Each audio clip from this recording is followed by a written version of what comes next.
Boa noite. Nós estamos aqui para apresentar nosso trabalho de conclusão de curso número 2. O tema é desempenho do concreto acrescido de macrofibras de polipropileno monofilamento em comparação ao concreto convencional. Eu sou Milton Carvalho, minha companheira Ana Carolina Mota. Começamos. Boa noite a todos.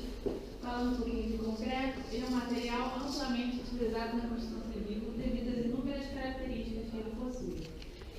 Ele é composto por uma fase agregada e uma fase pasta, que é a matriz, e o seu comportamento é definido de acordo com a interação das suas propriedades. A tecnologia hoje vem trabalhando para tornar esse material cada vez mais versátil e moderno. Com isso surgiu a proposta do nosso trabalho, que é a inclusão das fibras sintéticas ao concreto convencional.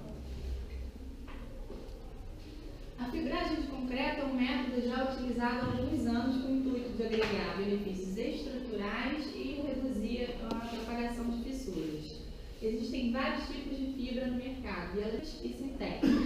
Nas orgânicas, a gente tem as fibras feitas de casca do coco, sisal e celulose. Nas sintéticas, a gente encontra as fibras de vidro, aço, poliéster, nylon, polietileno, polipropileno e poliamida. No contexto histórico, a gente já vê o uso das fibras como um aliado na construção civil. Relatos na Bíblia Sagrada falavam da construção de tijolos que recebiam fibras vegetais na sua construção. No Egito, também com fios de crina de cavalo. E na antiga China, a Grande Muralha também foi erguida com fibragem vegetal. Mas só na década de 50 do século passado é que os estudos científicos com esse material começaram. O concreto reforçado com fibras, também conhecido como CRF, apesar de já ser utilizado hoje em dia, ainda é objeto de estudo. Portanto, se avaliar quais das suas propriedades são mais benéficas ao uso, se são em termos de segurança ou em termos econômicos.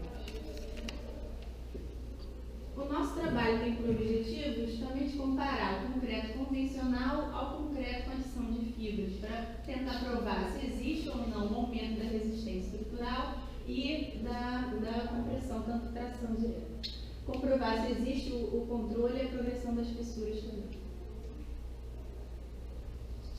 Em relação à fibra que nós escolhemos, como o nosso trabalho cita, controle de fissuras por retração e aumento de resistência, existem duas fibras que atendem a essas características, que são as fibras de aço e de polipropileno. Como nossa intenção é escolher um caminho sempre mais econômico, optamos pela fibra de polipropileno por ter um valor mais acessível. Em relação ao controle de fissuramento, as fibras atuam de forma descontínuas e aleatórias. Com isso, elas provocam um aumento na ductilidade do material, deixando ele mais coeso. A gente entende que um concreto com menos fissuras ou com fissuras que não progridam acaba por ter diminuir as futuras intervenções e retrabalhos. Já em relação ao aumento na resistência, é necessário avaliar melhor o que se esperar das fibras nesse sentido, uma vez que o custo delas é mais elevado e acaba que pode não haver tanta viabilidade econômica. A macrofibra sintética de polipropileno monofilamento é feita de um material termoplástico que pode ser moldado através de aquecimento. Ela é monofilamento por se tratar de um único fio, de espessura de 2 milímetros e comprimento padrão de 40 a 50 milímetros. Os fabricantes prometem que elas dão um ganho estrutural e controlam a propagação das pessoas. Essa é uma foto das fibras que vocês estão vendo aí, que a gente usou no nosso trabalho. Passando ao estado da arte, hoje em dia existe uma preocupação dos profissionais da construção civil em relação ao aumento da resistência dos cimentos. Porque aumentando a resistência do cimento, você acaba por utilizar menos esse material. Aí você aumenta o fator água-cimento, a permeabilidade e a porosidade do concreto. Pimenta afirma que os concretos hoje, por possuírem maior resistência em função da finura desse cimento, tendem a maior fissuração. Eles têm menor fluência, maior retração e atingem mais rapidamente o módulo de elasticidade. Nos anos 60 surgiram novos estudos com as fibras, novas aplicações dos estudos com fibras. Tezuka ele fala que os primeiros estudos começaram em 1971 nos Estados Unidos para fins comerciais. Janaman citou a mecânica do compósito, da fratura e do dano logo em seguida. Dobin e Rocha afirmaram que, apesar das fibras serem usadas para o combate à fissuração, ainda existem poucas informações sobre esse assunto. Aqui nós temos uma figura que mostra as linhas de tensões no concreto. Como vocês podem perceber, as linhas de tensões elas não conseguem ultrapassar a fissura. Dessas formas, elas se acumulam na parte interna da fissura e o concreto ele acaba que não resiste, porque existe essa concentração das linhas de tensões. Ele rompe. Já no concreto, com a adição das fibras, as fibras acabam atuando como uma ponte, que a gente chama de efeito ponte. Então, as linhas de tensões elas ultrapassam a fibra. Dessa forma, o material ele rompe, mas não é total e abruptamente. Falando da utilização da fibra de polipropileno, a tarefa delas é de atravessar o concreto em todas as suas direções, né? E com isso acaba que reduz o fissuramento. Se elas estiverem bem aderidas à matriz cimentícia e em grande quantidade, elas também podem aumentar a resistência desse material. O polipropileno ainda é um material hidrofóbico, então ele não absorve a água, como se fosse uma barreira, e com isso aumenta a hidratação do concreto. Os fabricantes ainda opinam que o CRF resiste a tensões bem elevadas. Em relação à confecção e preparação das formas, nós utilizamos 3 tipos de formas para 3 tipos de corpos de prova diferentes, que daqui para frente poderemos chamar de CP. As cilíndricas, no diâmetro de 10 centímetros por 20 centímetros de comprimento, eram plásticas e nos foi fornecida pela Supermiss Concreteira. As prismáticas, na medida de 50 por 15 centímetros, e as em forma de plástico, foram produzidas por nós a partir de compensado de 15 milímetros. Todas elas foram tratadas com produto antiaderente, momento antes da moldagem.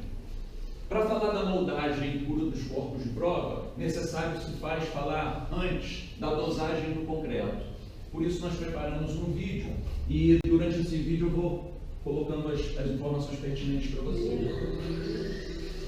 A gente teve a sorte de contar com o apoio do professor Júlio Barnier, que nos indicou a literatura do professor Caldas Branco, de 1967, que trata sobre o traço do concreto. Esse primeiro traço é sem qualquer adição de fibra, tá? Ele se descreve como 88 litros em volume, 88 litros de agregado graúdo, que é a brita 1, um fator água-cimento de 0,55 litros por quilo de cimento, 27 litros e meio de água no total para 50 sacos, 50 kg de cimento. E por fim também volume 90 litros de areia. O professor Caldas Branco diz que essa dosagem produz um volume teórico de 133,2 litros de concreto pronto. Esse é o seu traço de número 3. Importante deixar bem claro que para esse trabalho foram produzidos 3 traços de concreto. As dosagens foram rigorosamente iguais para garantir que o concreto fosse sempre o mesmo. A diferença entre eles, esse primeiro não contém qualquer tipo de fibra. O que vai começar agora contém a fibra na dosagem de 4 kg por metro cúbico. E o último traço vai contê-la na medida de 6 kg por metro cúbico.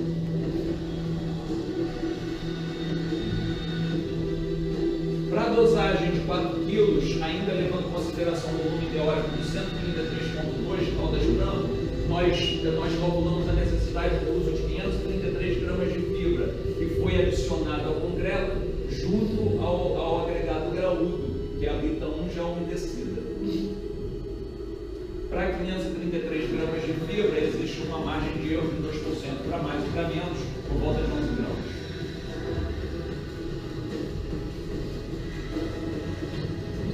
Em relação ao terceiro traço, na dosagem de 6 kg de fibra por metro cúbico, nossos cálculos indicaram a necessidade de uso de 800 gramas de fibra. Também com volume teórico de 133,2 litros. Também com uma margem de erro de 2% para mais ou para menos, que fazem 16 gramas.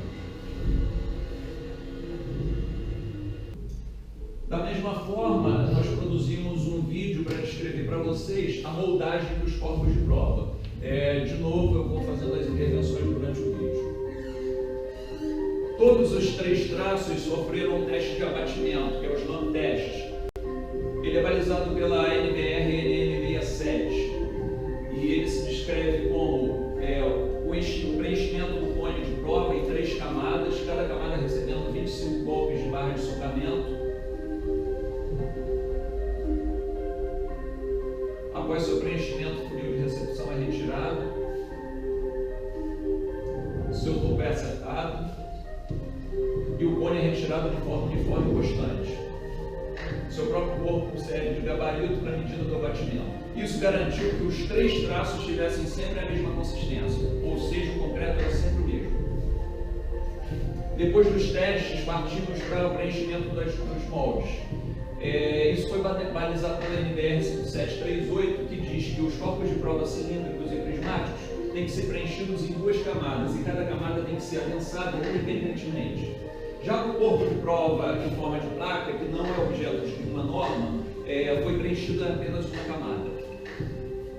É interessante se falar que a sobredita norma fala que a desforma tem que acontecer para os cilíndricos em 24 horas e para os restantes, os prismáticos em forma de placa, em 48. Nós seguimos esses prazos à risca. Em relação à cura posterior, a norma em seu item 8.3 diz que existem 2 modalidades de cura. A primeira, em tanque de submersão, a temperatura constante de 28 graus.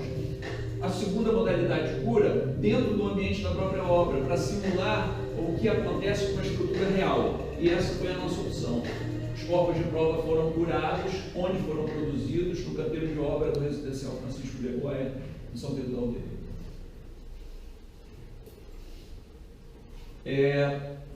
Depois de respeitados os prazos de cura, nós fomos procedendo os ensaios no laboratório.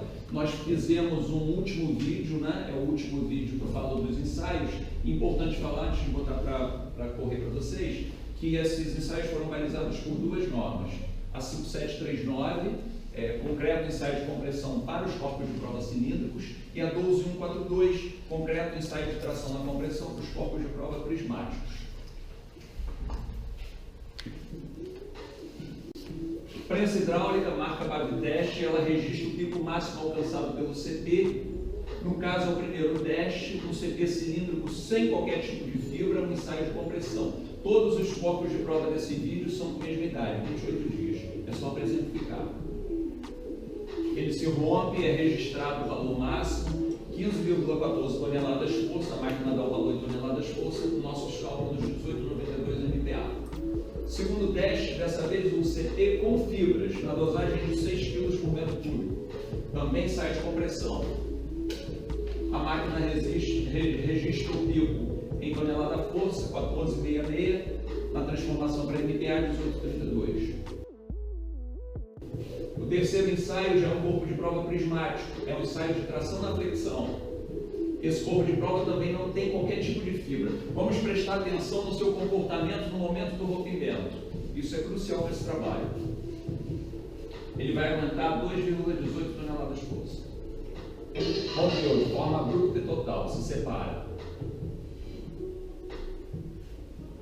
2,18 toneladas de força equivalem a 2 MPa.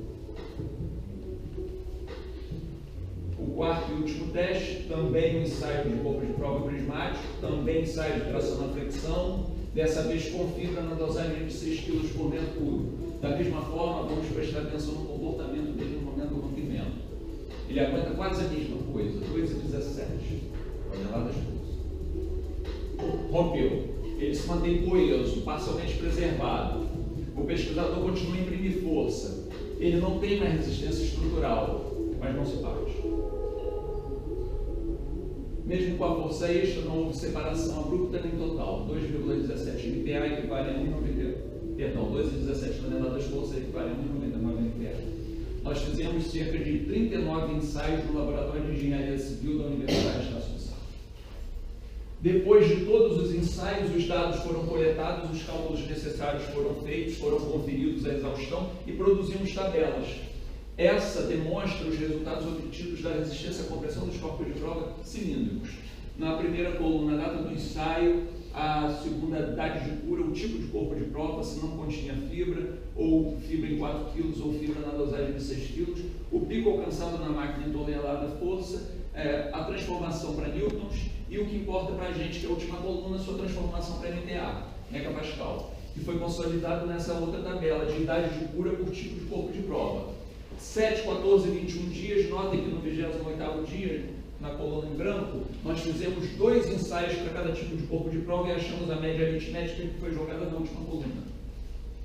Da mesma forma, os dados coletados nos ensaios de resistência à tração nos corpos de prova prismáticos geraram uma tabela parecida com a de compressão, por uma diferença não é igual. Terço médio, terço de ruptura. Notem que o corpo de prova prismático foi feito por nós riscos nele que seguem a norma. Nós excluímos 2,5 cm de cada lado e dividimos o corpo de prova prismático em 3 seções, 3 terços.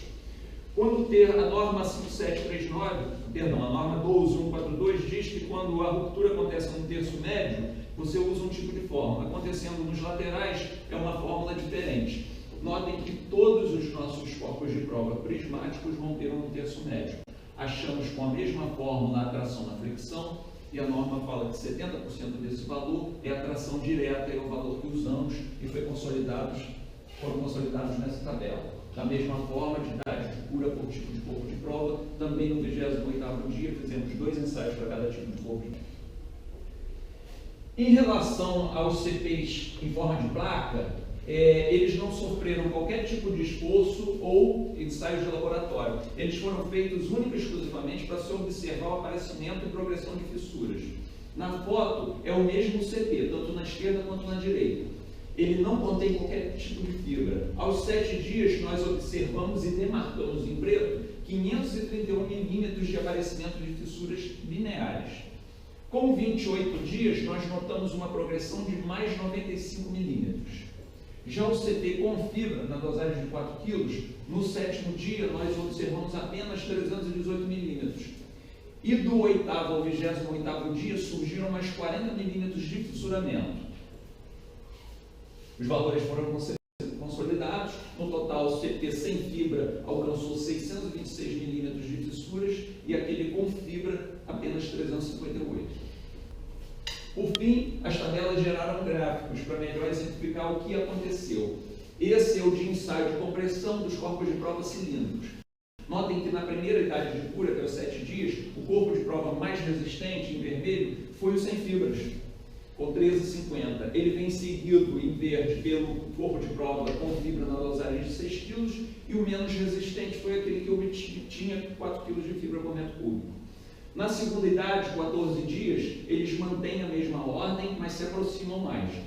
Na terceira idade, 21 dias, aparece um valor inusitado para aquele CP que não contém fibra, 12,57. Nós chegamos à conclusão que ele tinha algum tipo de patologia. No entanto, não vale a pena discutir nesse trabalho o que aconteceu, porque o que vale para a nossa tomada de conclusão é a última idade, e nela o CP sem fibra se recupera, ultrapassa os 2 CPs que contêm fibra em cerca de 2 com fibra, ficam tecnicamente empatados. Já em relação à resistência à tração, que foi o ensaio dos corpos de prova prismáticos, gerou esse gráfico de linhas. Ao contrário da compressão, na primeira idade, o mais resistente foi o com fibra na dosagem de 6 kg, seguido muito de perto, em cinza, o com fibra também na dosagem de 4 kg. O menos resistente foi sem fibra. Na segunda idade, 14 dias, o corpo de prova que não contém fibra se recupera, ultrapassa em 6% de valor de resistência daquele que tem 4 kg e fica apenas 6% do de 6 kg. Já na terceira idade, o corpo de prova sem qualquer tipo de fibra já é mais resistente, cerca de 9% a mais do que ambos os corpos de prova que estão tecnicamente empatados. Por fim, o que importa para essa pesquisa, a última idade de cura, aquele corpo de prova com fibra na quantidade de 4 kg por metro cúbico e o sem fibra empatam tecnicamente no primeiro lugar, cerca de 23% mais resistente que o corpo de prova prismático, que com 6 kg. Em relação ao aparecimento e progressão de fissuras, fizemos um gráfico diferente, de barras. Em azul, as observações de fissuramento nos 7 dias. O sem fibra apareceram 531 milímetros de fissuramento. O com fibra, na dosagem de 4 kg, apenas 318, uma diferença de 67%. Em laranja, as progressões observadas do 8º ao 28º dia. O sem fibra obteve mais 95 milímetros de fissuramento, que vale a 18%. E o com fibra apenas 40, 12%. Na diferença, proporcionalmente falando de porcentagem, o sem fibra ficou 6% com mais fissuras ou de progressão do que aquele com fibra. No total, o corpo de prova sem fibra obteve 626 milímetros e o com fibra 358 de fissuramento. Uma diferença, pasme, de 75%, muito grande. Por fim, para concluir o trabalho, em primeiro lugar, todos os corpos de prova que contêm fibra mudaram o seu comportamento. Não é mais o mesmo compósito em relação ao concreto convencional. Em função das resistências mecânicas, tanto em face da tração quanto da compressão, eles não obtiveram valores que valham a pena ser considerados, os com fibra. Em certos momentos, para não dizer a maior parte dele, aquele corpo de prova que não tinha qualquer tipo de fibra foi até mesmo mais resistente. No entanto, vale se destacar um fato. Os corpos de prova com fibra, em ambas as dosagens, principalmente nos ensaios de tração, eles se mantêm coesos em certo grau de preservação, não se rompem abrupta e totalmente. Isso destaca o uso da macrofibra de polipropileno monofilamento com propósitos de segurança. Imagine uma estrutura que se rompe, mas fica ainda preservada, de modo ao que o engenheiro civil ainda possa intervir nela ou até mesmo de se salvar vidas. Em relação à armadura de aço, é temerário afirmar que o uso puro e simples de uma macrofibra de polipropileno propicie sua diminuição. Alguns fabricantes falam até mesmo em eliminar completamente. Esse trabalho prova que isso não é possível. E em relação ao aparecimento de fissuras iniciais e progressões, nesse ponto ela é positiva. Ela, apesar de não inibir o fissuramento inicial, ela reduz muito a sua progressão e diminui também o aparecimento inicial. Bom, para fechar, a gente deixa para vocês que o nosso trabalho provou que a gente não deve utilizar as fibras sintéticas para fins de ganho estrutural. Elas atuam, de certa forma, bem em relação à segurança de algumas peças estruturais. Agora, se a intenção for controlar a progressão das fissuras, o nosso trabalho mostra que as fibras atuam de forma bem positiva nesse sentido. A gente utilizou essas referências para a construção do nosso trabalho e a gente gostaria de terminar com os agradecimentos. Nós gostaríamos de agradecer a assistência de todos, ao nosso orientador Robson Cunha, o apoio ao professor André Prado, que nos forneceu o tema, ao professor Diego, que faz parte da banca, e novamente ao professor Júlio, que nos presenteou com a bibliografia. Foi muito bem utilizado. Muito obrigado.